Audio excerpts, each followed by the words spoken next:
make workers they know what are their rights and what they know what are their limitations them. And also for make employers themselves know their rights and what they know are their limitations them. So that at the end of the day we'll be able to ensure we maintain that industrial harmony and peace. That's the first priority. Secondly, as you mentioned, the issue of labor migration, down there we get for portion. You know, beaucoup people and they, according to what they happen at the country, some then they look out for jobs here, some they're not available, some they're available outside. That can be vigorously pursued.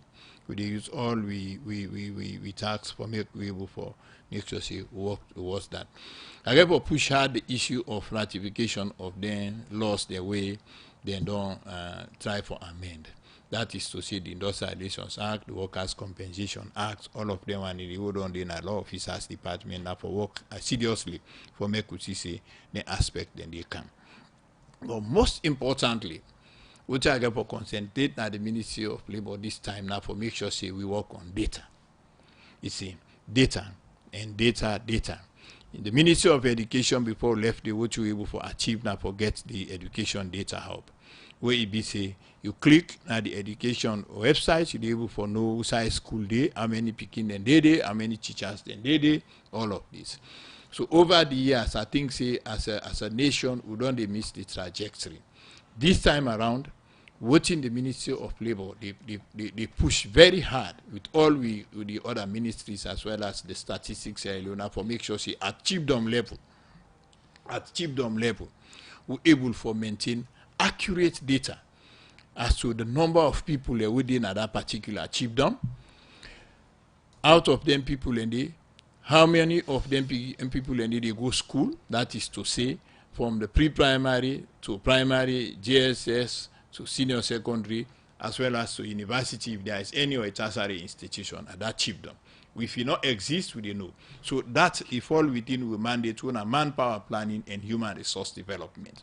So when once we don't know, say, now this particular chiefdom, where the Statistics Sierra Leone conduct a national population census, they happen for come out for say, this chiefdom get 5,000 people. So out of these 5,000 people, the Ministry of Labor get for know the number of them people and the way they go school. But this involves a whole lot of technology. The ministry and they can I just set place. forth and I make adjust the time for make let people understand which in the direction. We have to make sure we get the number of schools we did the number of people who they go school. That's the Ministry of Education able for easily provide for we. When you go to the technical and higher education, same thing. We want to know if it exists. When you come on at that category, you can now to the people within at the chiefdom where now able-bodied persons were willing and able for work and get the ability for do that. That is to say the labor force. So out of the 5,000, so if 2,000 constitute picking where they go school, the 3,000 will left. We want to know whether na old people them. And at the Ministry of Labor now get the mandate for work on the aging people them. Now make them don't just part the aging policy. Right? So then all people and then they attract the social safety net where the Ministry of Labor they administer. So you see, if now they self constitute 1,000, you find out for say the one they will left now either able-bodied men and women were willing and capable for work. Right. So out of this now they look the other way to formal employment and then when they were available will not get job seats. So through that we'll be able for plan effectively. So we'll go able at the end of the year for able for assess watching at the situation, the manpower situation at each of the chiefdoms. So in terms of monitoring the development aspirations of the country, we'll be able to know globally. Right. So that is a very important thing we can pursue as a Ministry of Education. We want to avoid the use of percentages now and try to get to real figures. Right. So if this chiefdom get 5,000, we know that don't get job this year. If now 500 people and still next year now 500, then we know we are not moving. So this is something where we get for pursue as a Ministry of Labor, and we'll go work with Statistics Sierra Leone, the Ministry of Development and Economic Planning, local government for the empowerment chiefs, as well as the Ministry of Finance. Continue for the between at the studio, Fatima. We'll come back to you. We take other issue inside the program. Also, the Deputy Director for African Departments at the International Monetary Fund, IMF, Dominic Dore, don't say, for help develop salon economy, the country for focus more on business them way than for the do with other countries them in the world. He talked this inside one interview with Radio Democracy Musa S. Kamara, where he can work on a salon for the first time. We had very, very good discussions. We met, for instance, with the Vice President, with the Ministry of Finance, and with the Central Bank. And so, in a sense, it confirmed some of the impressions that we had. That, in a sense, the economy is doing better. Growth is recovering. At the same time, the what we call the program that we have with the Sierra Leone authorities is moving along very nicely. You've been here for some days now. Let's look at the economic outlook of Sierra Leone from the IMF perspective. You said you are doing review. While doing that, what are some of your findings regarding the economy of Sierra Leone? Right. So I think the first finding, or something that is very encouraging, is that the level of growth is going up. We expect, around 5% from 3.5% in the previous year, and we expect that to continue in future years. The second aspect of that is quite encouraging is that this higher growth can be seen in quite a number of different sectors, in mining, in trade, in telecommunication, and others. So it seems to be relatively broad-based, which in our experience would tend to make it more resilient. The likelihood of that continuing is quite good. Export and imports in Sierra Leone is getting a little bit better, which sort of shows a little bit of greater resilience. So overall, the signs are for recovery of the economy, and obviously we sort of all hope and will working for that to continue in future years. If you can put it into percentage, how fast or how slow is it that the economy is growing? Around 5%, right, which is a pretty good number. If you have a growth of that level that lasts for a long time, I think maybe in the early days it's not felt that much, but I think eventually the population will see the benefit of that. What are the steps that government need to take to ensure that the economy, which you said is growing, continues to grow? So that's really a really big question, and there are thousands and thousands of economists of the world that try to define what can help to have higher growth, right? It's a tough question. What we know for sure is what are the necessary conditions. We may not always know what are the sufficient conditions. As I was saying earlier, clearly macroeconomic stability is a necessary condition. Trade integration with the rest of the world is very important. Your ability to sell on world markets has been a factor of growth in many countries. Another factor that has been very important, and I think will continue to be even more important as you have what everyone talks about, this digital revolution, is investing in your own people, in the education of your people. Because not only in the old days everyone talked about at the minimum one should have reading, writing, and arithmetics, right? And obviously that is still very true today, but now I'm sure most people will say you will also need to have digital abilities, right? The ability to operate in a world which is digitalized, computerized, to have the flexibility to do that. And I think it's very clear that if you look at experience around the world, at the end of the day, it's human capital makes an enormous difference in success. In the 2019 fiscal year, government introduced the single treasury account and the field liberalization, in other words, to have economic growth.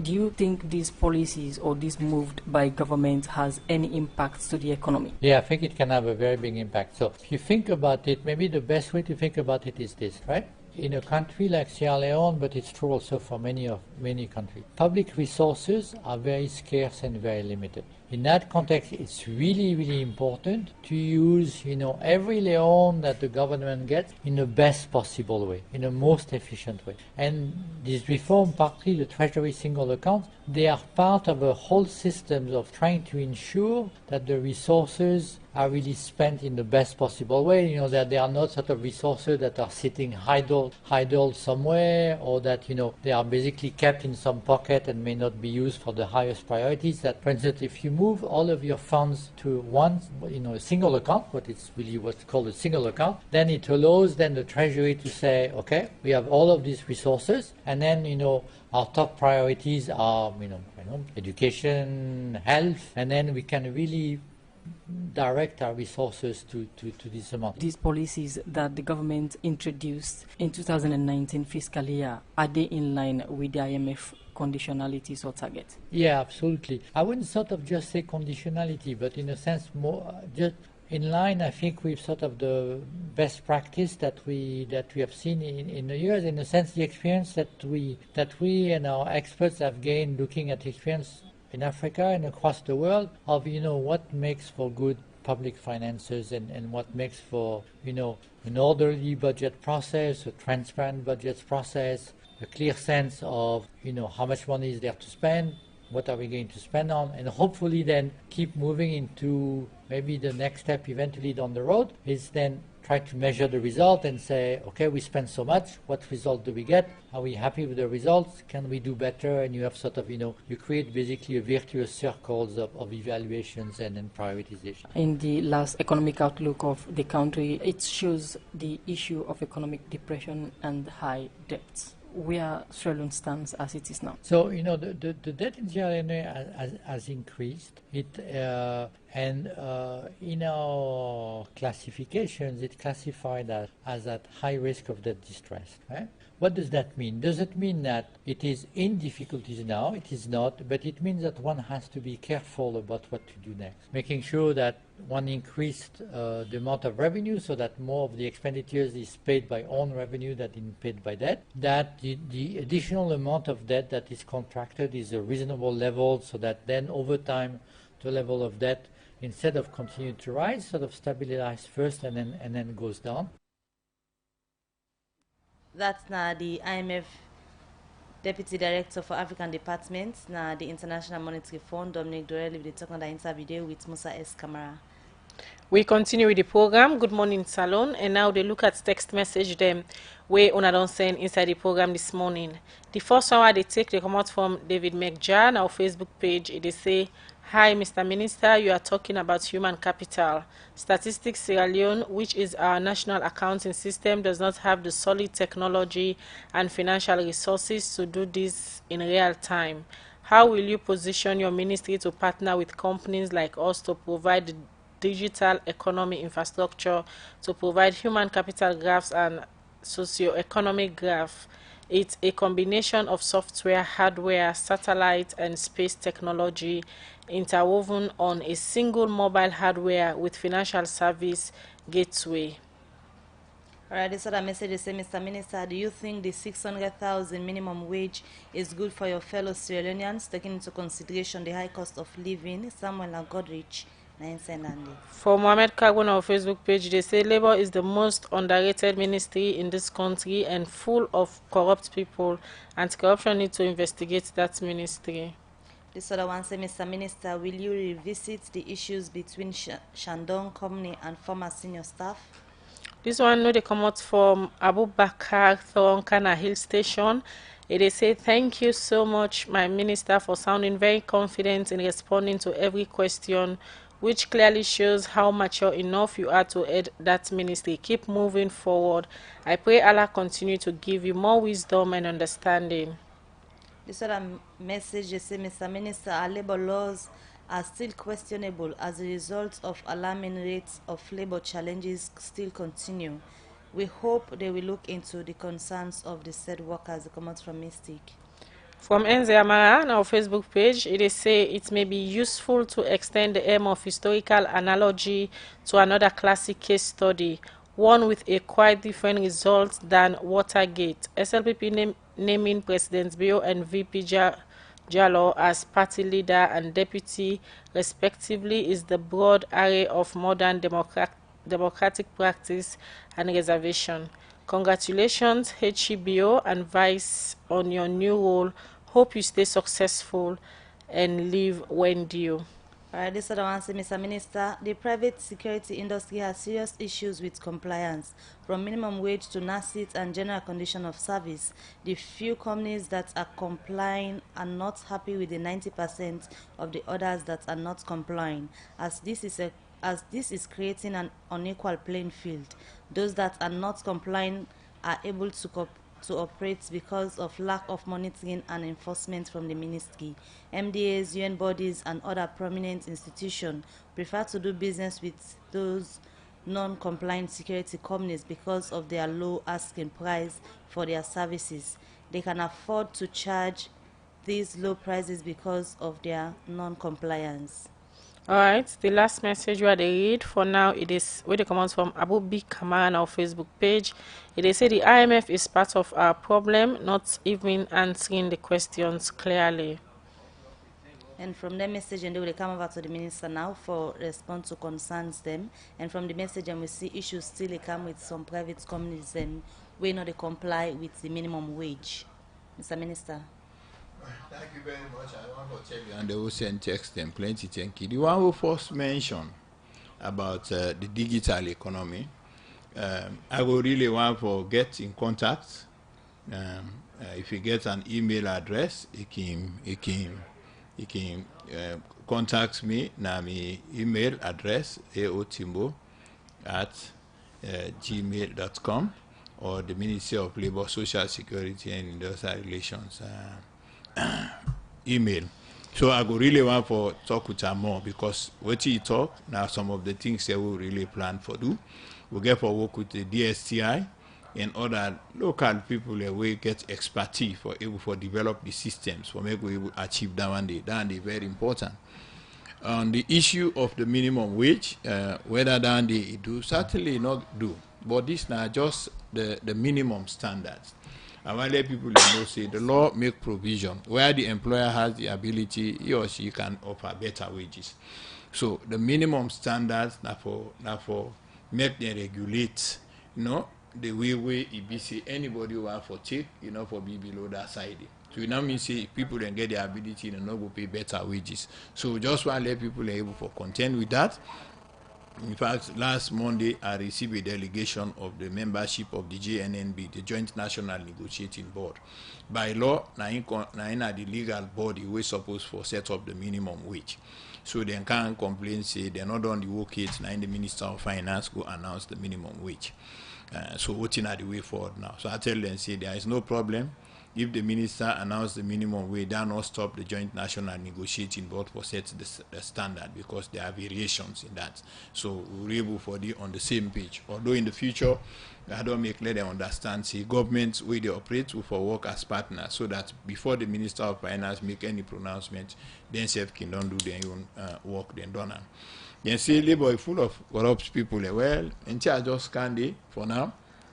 Which I want to assure them, I still want to talk, and the one they will see, the young people that I don't see recently, I think say, if them corrupt self, we'll go try for change them, for make sure say they look more positive. But good time people and they just get suspicion. When they don't become aggrieved with the employer, then Ghana Ministry of Labor, the young man then they try for adjudicate and see how then they happen, then visit and don't bribe them.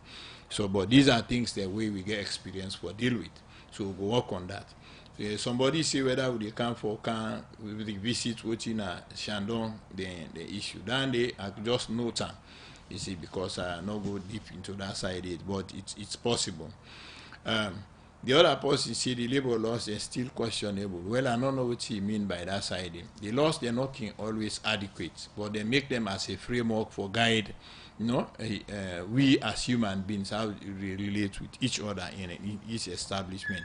However, the one they would under review, then they under review. As I've been talking this, I shall go pursue for make we will conclude the review of some of them labor laws. This person will make the issue about private security agencies, some complying, not complying. Yesterday we will talk. Now in this issue come where somebody they say in your security company, and they undermine them by other security agencies, the way it be said, and they comply with the provisions of the law. What you get for do? I get for demand a comprehensive list of all them security agencies, who they set up the database, will go on for know how many of them will exist in the country and how many people and they employ in the areas outside in there. That are the first thing. But then get a trade group negotiating council we govern all of them, so they get their minimum standards. So that aspect I go look into them in detail during the course of the year. So this essentially are some of the things that the people have mentioned. So if I don't talk that, I just want to mention one area where I not be not mentioned. It will get to do with the issue of the ministry having the capacity for generate revenue. Right? Two main areas then are the Ministry of Labor who can generate revenue. The one we get for do with the work permit for deal with the aliens, the people who they can work from abroad.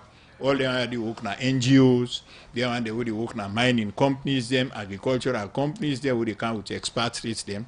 Now the Ministry of Labor supposed for give them work permit. After in fact don't do due diligence. So that now one of the key work of the ministry, and we intend for looking to seriously that side for make we go see how side don't go benefit. And that they in tandem with that migration. So if people in the commodity they can work to we not for plan that people are going in other countries for go work there. So that now huge revenue generation outfit way I go on for work with the Minister of Finance for see how they capacitate that side. The other aspects get for do with the industrial trade testing and training. You see, if you go beyond this building, you go see one big building where they did nine the industrial trade testing. All them companies where they use them gas them. When cooking gas, they and the way they use them lift them. All of them and they supposed to get some testing from the trade test division at the Ministry of Labor. Some other countries they don't outsource that to private agencies because they didn't get the equipment for do that. But when once you then comply with the minimum standards, they attract a fee. Talking about this building, Mr. Minister, I don't know if we take up office, you don't go inside it for go do some inspections. No, if you go there, you go find out in a just empty building team up. They no equipment so did they. Well, before they left at that time, equipment them did it, but them archaic almost, right? But as I mentioned, all over the world, the best practice now, it is still a labor issue. But sometimes they look out for private institution, private company who get the equipment and everything for you for do that and work with them for ensure the government get the required revenue. That is an aspect that we are going to pursue. But I just want to mention now for say the Ministry of Labor can generate a whole lot of revenue. And through the inspection also, they make people and comply. And when once they comply, revenue will government not really get, then they get it now. So I therefore go get a special meeting with the Minister of Finance for make them go see how relevant this particular sector is and the potential we get so that we will reactivate them. You wanna go notice say I not talk nothing about social security. The NACIT, we left that side because that get for be a separate issue, we get for do with social protection. And I did the issue of the social security the plans will get for introduce a national health insurance scheme.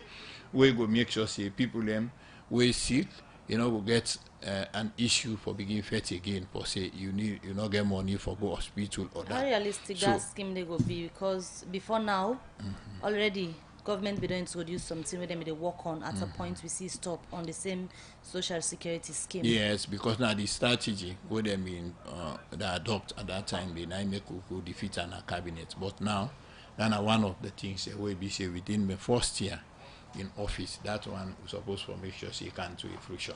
Because social security get 9 contingencies. Now 3 number we don't cover. Old age, invalidity, death, and survivors. The first part, when I Medicare, when I the first contingency will be left and first. So this now the aspect will fall within that social insurance. We will definitely do them. We don't need beaucoup resources for government, just like our set up now, now the same principles will apply on that side. So then they fall under social protection, social security, and get for the aging policy. So that day I will spend a special time because I don't meet with the NACIT people here to not do any visitation. After I don't talk to the board of trustees, the management, and see who side and come out and who side and day before I come with a strategic plan for them. We don't get time again at the studio. They wrap up the program just now, but before you left with in terms of responsibilities, from also you come out at the Ministry of Basic and Senior Secondary Education and Ministry of Labor. Which one are the greater picture in terms of responsibilities we carry now? This get more. The Ministry of Labor get more.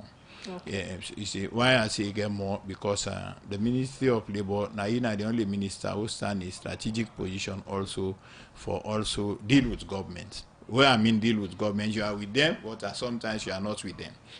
Right? And if you're not able to maintain that one, Sunday you not keep fall out with it's the supposed president. to be neutral where it can ban Yes, at issues some point. Like with so to government cancel and compliance. Like now just give example like NACIT. Government are the biggest employer. So in 10 and 5% contribution, where it's supposed for cut and deduct and pay to NACIT. If they're not paying, the Minister of Labor will cause the Minister of Finance for make sure she pay. Because if you're not paying on time, it will lead to a loss of investment income and many other things. There. So if you don't do them, you begin free that side, then you go renege on your responsibility. So if cases like that they come up, yourself now, I was saying an employer of government, and government get issued any workman, how you go try for ensure say you stay neutral and give justice outside justice due? They always do that. Maybe don't do that during President Kaba time, and I think President BOA appoints me the meeting whole. I don't make clear understand that. At some point in time, the Minister of Labour get for make sure she doing work, right? You will get the health workers and the under Ministry of Health. The Minister of Health should work with them harmoniously. Get agricultural workers, the Ministry of Agriculture supposed for doing job. So outside they not do them, the Minister of Labour will bring them to book for make sure she they respect their obligation. So then I know the difference no more where the Minister of Labour gets in the area of collective responsibility in the cabinet. But all that now your ability for able to relate with your colleagues now able to make you say. Thank you very much, Alpha Timo, Minister of Labour and Social Security.